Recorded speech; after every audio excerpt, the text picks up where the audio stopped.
நம் மனமும் உள்ளமும் தெளிவாக இருக்குமேயானால் நம்மை யாராலும் வீழ்த்த முடியாது.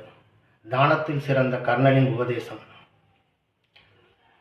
மன்னவர் பணி ஏற்கும் கண்ணனும் பணி செய்ய உன்னடி பணிந்தானடா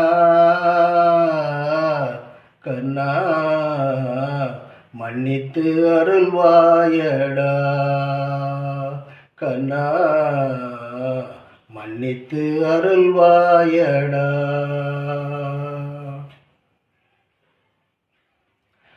செஞ்சொற்று கடன் தீர்க்க சேராத இடம் சேர்ந்து வஞ்சத்தில் வீழ்ந்தாயடா கண்ணா, வஞ்சகன் கண்ணனடா கண்ணா, வஞ்சகன் கண்ணனடா.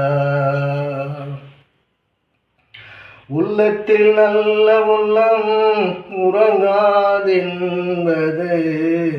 வல்லவன் வகுத்ததடா கண்ணா, வருவதை எதிர்கொள்ளடா. தேங்க்யூ.